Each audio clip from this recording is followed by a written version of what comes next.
Buonasera a tutti, un saluto particolare ai padroni di casa, ai ragazzi del forum Giovani per Fare. Rieccoci qua dopo la pausa per il congresso di Fare per fermare il declino, congresso che ha visto riconfermare Michele Boldrin e la nomina per acclamazione di Santo Versace, presidente dell'Assemblea nazionale. Torniamo con il nostro consueto settimanale appuntamento ormai con il forum più fattivo e con la diretta più fattiva e liberale d'Italia. E tra l'altro abbiamo anche scoperto che i nostri streaming portano fortuna ai nostri ospiti. Infatti probabilmente avrete sentito tutti la notizia della nomina di Carlo Stagnaro a consulente del Ministro per lo Sviluppo Economico, del Ministro Guidi. Speriamo che anche per l'ospite di stasera possa essere di buon auspicio questa diretta.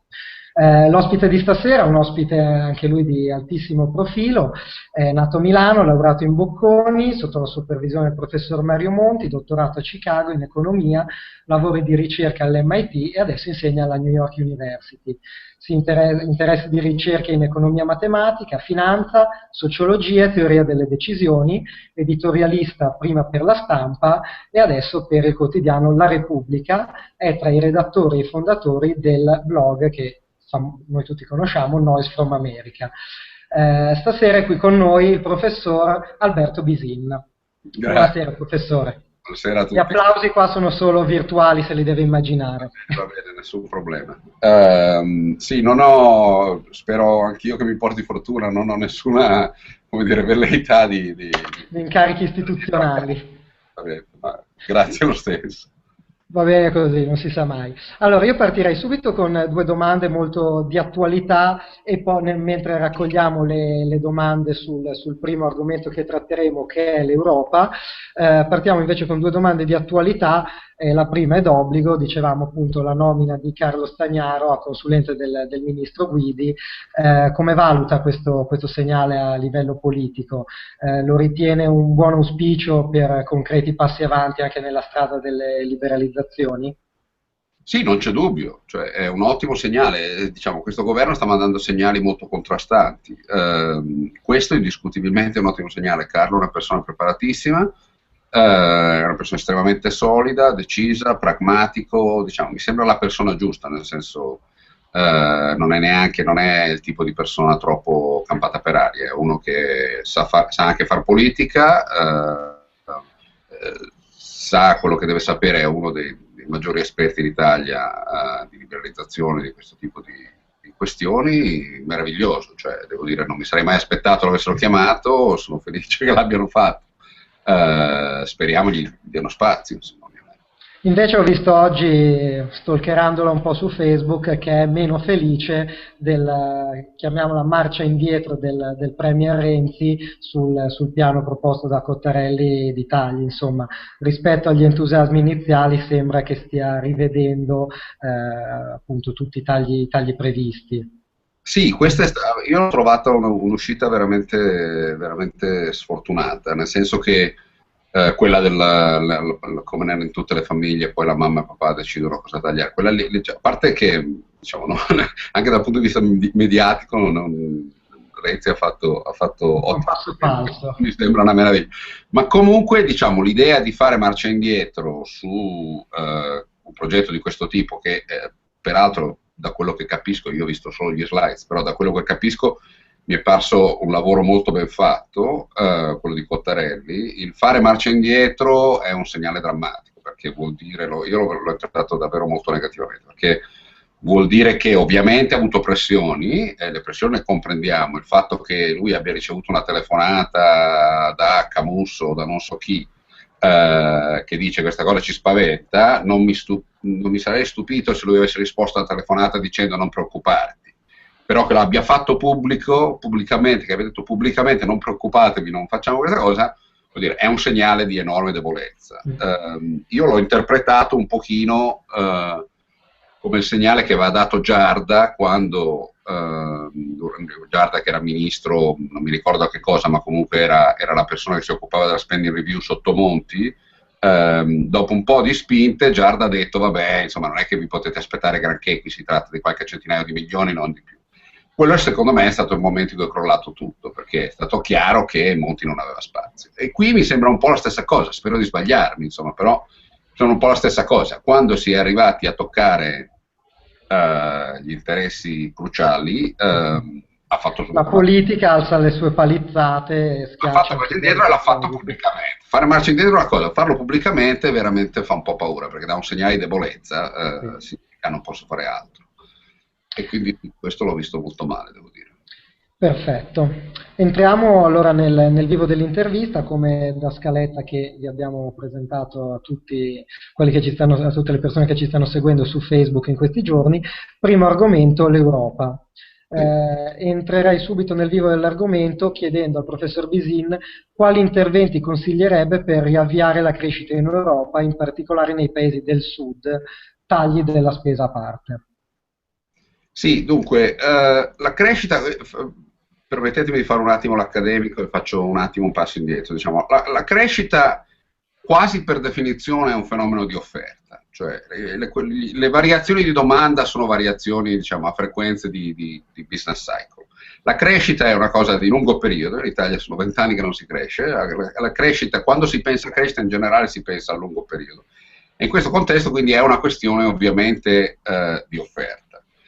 Quindi, in generale l'altro elemento fondamentale diciamo, è che la crescita tipicamente, nel medio-lungo termine, la crescita dipende da quello che gli economisti chiamano produttività totale dei fattori, okay? Che è diciamo, una misura generale della produttività del paese, non necessariamente né del capitale né del lavoro, ma della produttività generale.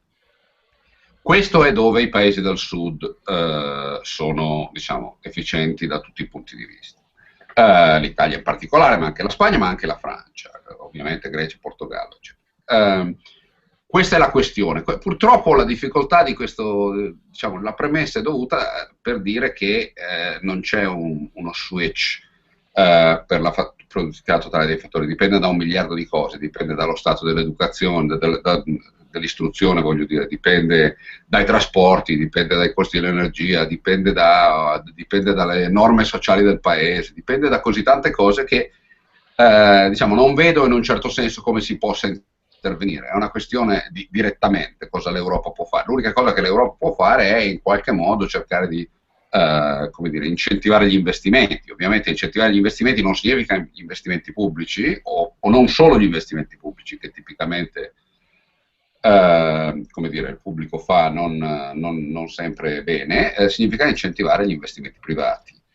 Ci sono investimenti pubblici che vanno fatti e che è giusto che l'Europa faccia e che anzi faccia di più, però ovviamente la questione sono gli investimenti privati e quindi si finisce per ritornare sul permettere la mobilità dei fattori, capitali, fare quello che stanno cercando di fare sulle banche, l'unione bancaria, eccetera, è fondamentale perché non c'è crescita senza un mercato finanziario efficiente. E in generale in Europa il mercato non lo è. Questa è una delle cose che non è solo nel sud Europa, anche nel nord Europa i mercati finanziari non sono particolarmente efficienti.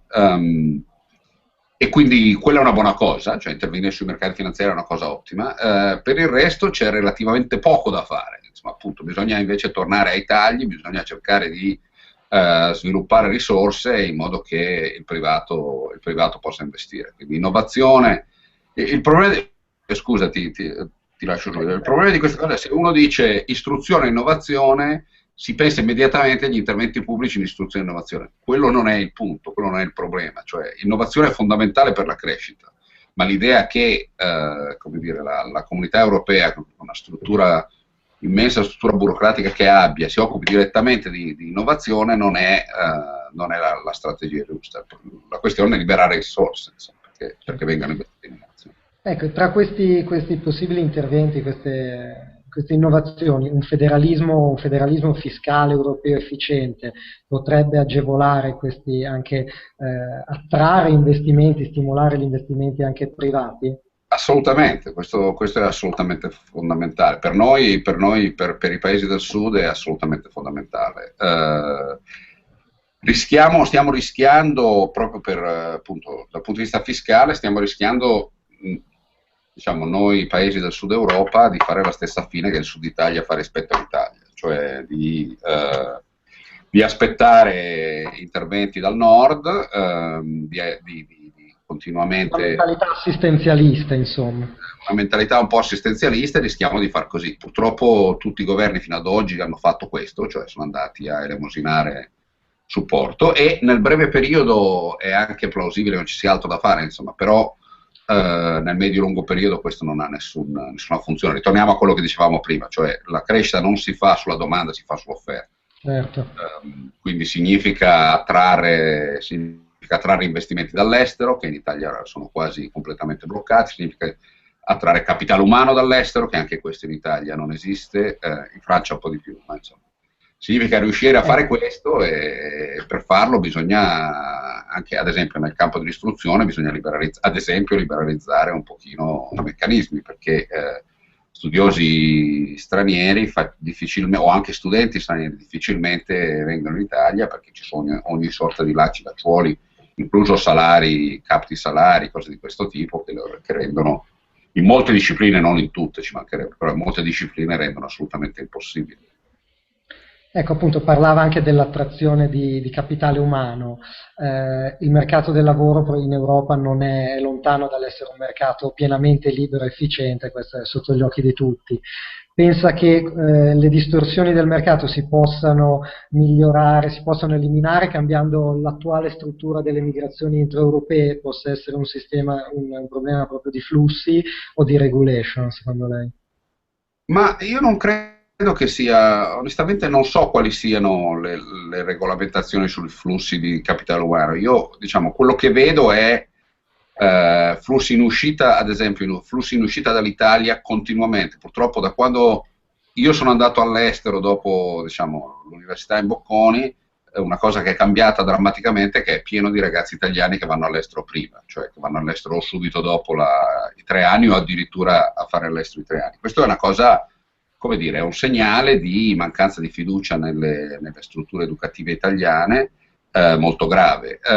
L'arrivo da fuori, perché gente possa arrivare da fuori c'è bisogno di finanziamenti, ma per avere finanziamenti il problema in Italia è che quando si pensa a finanziamenti si pensa, come dire, alzare i salari a tutti. In Italia, come in tutti i paesi del mondo, fra i professori universitari c'è tutto sommato solo una piccola proporzione, una piccola frazione di gente che fa ricerca a livello, primo che fa ricerca e poi che fa ricerca a livelli elevati. Se vogliamo, queste persone tendenzialmente sono molto poco remunerate, sia da un punto di vista proprio finanziario, ma anche in termini di laboratori, istituzioni, facilità nell'attrarre appunto coautori, istituti di ricerca. Tutte queste cose non funzionano. Ovviamente il modo per farlo è passare risorse da quella parte dell'università che non produce ricerca, produce insegnamento, che va benissimo, cioè non c'è niente di male a produrre insegnamento, ma da quella parte però l'Italia credo sia uno dei pochi paesi al mondo in cui chi produce insegnamento e chi produce ricerca è, come dire, pagato allo stesso modo e ha le stesse, come dire, strutture istituzionali, no? Per cui in alcuni campi dove ancora si usa la matita questo forse non cambia più di tanto. No, i matematici in Italia sono certamente come dire, più vicini al resto del mondo di quanto non lo siano gli economisti o insomma, altre discipline o anche le scienze dure, quelle che usano i laboratori. Quindi la questione è quella, la questione è passare risorse da chi produce solo insegnamento a chi produce insegnamento e ricerca. In quel momento, quando ci sono risorse, quando le persone che producono ricerca hanno risorse, potranno anche attrarre coautori e persone dall'estero, perché avranno risorse per attrarli. In questo momento lo fanno tutti, lo fa anche la Spagna, lo fa la Francia, lo fa in maniera immensa l'Inghilterra, noi non ci riusciamo, ovviamente gli Stati Uniti e altri paesi, lo fa l'Australia, lo fanno in tanti, noi assolutamente non ci riusciamo. Probabilmente è anche un problema di meritocrazia e competitività all'interno tra i vari atenei che manca per un sistema Ma se non proprio è solo italiano. fra gli atenei, sono d'accordo, ma non è solo fra gli atenei, è proprio all'interno, cioè non c'è, come dire, non c'è un rifiuto, c'è stato, l'abbiamo visto, insomma, un rifiuto completo di ogni forma di valutazione, E quindi cioè, la meritocrazia non può esistere senza valutazione, ovviamente, per cui è molto difficile far passare meccanismi di valutazione che ovviamente sono imperfetti per definizione, ma una cosa è decidere chi è il numero uno e il numero due. In questo caso, intanto, la decisione è molto soggettiva, e poi ovviamente in questo caso metodi di valutazione invece più oggettivi, tipo citazioni, eccetera, sono molto noisy, insomma, non funzionano. Decidere fra chi è in grado di produrre ricerca a livello internazionale e chi invece scrive sul bollettino della parrocchia, questo è molto facile. E purtroppo la decisione fondamentale è questa, perché, e ribadisco, non è una cosa italiana, come in tutti i paesi. Insegna, negli Stati Uniti c'è chi insegna ai community colleges e chi insegna nelle grandi università. Ovviamente il rapporto salariale fra queste persone è, non so, da 1 a 10, non deve essere lo stesso, basterebbe che fosse da 1 a 3 e si potrebbe immediatamente liberare risorse per quell'uno. Certo, senza che nessuno si debba sentire svilito. Passiamo a una domanda un po' più tecnica invece, le do modo di fare il professore. Riguardo alla politica monetaria, crede che la semplice osservazione del rapporto tra tasso di disoccupazione e variazione del tasso di inflazione corrisponda a una visione poco moderna, soprattutto considerando il lungo periodo, questo per cercare di spiegare la relazione tra inflazione e disoccupazione. Insomma, stiamo parlando della curva di Phillips e dei lavori di Solo e Samuelson. Si potrebbe invece, secondo lei, pensare di prendere in considerazione altri fattori come la velocità di circolazione della moneta, per esempio, o l'effetto psicologico che determina il valore di una moneta? Sarebbe un approccio più moderno o più concreto, a suo modo di vedere? Ma insomma, vabbè, innanzitutto appunto mi date modo di fare professore, ma in realtà questo non è il mio campo, diciamo, il campo in cui quindi sì, rispondo, ma ovviamente ci sono persone molto più che ne sanno molto più di me. Dunque,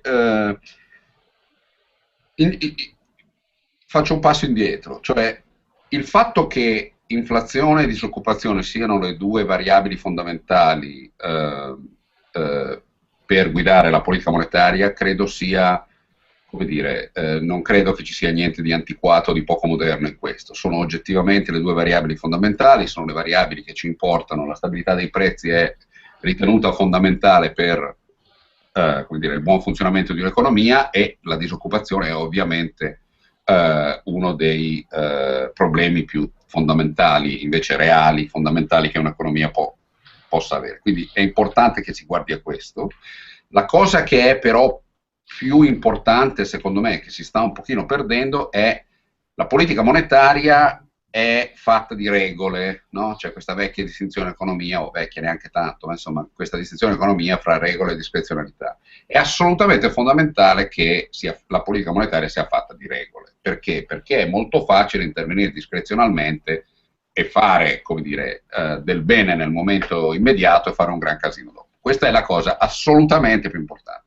Questa è una delle cose che hanno fatto molto paura in questa crisi, non solo in Italia, ma anche negli Stati Uniti, perché, diciamo, data la gravità della crisi, le banche centrali che ormai dalla fine anni 70 essenzialmente funzionavano con un sistema di regole che ci aveva permesso stabilità monetaria come dire, molto elevata e anche una crescita economica in molti di questi paesi seria e solida, o comunque non c'è un rapporto di causa, ma che aveva permesso a quei fattori che causano la crescita di avere i propri effetti. Se appunto, diciamo, dalla fine anni 70 si sono usate regole ed è funzionato tutto bene, le regole tipicamente sono regole del tipo variazione della quantità di moneta o dei tassi di interesse,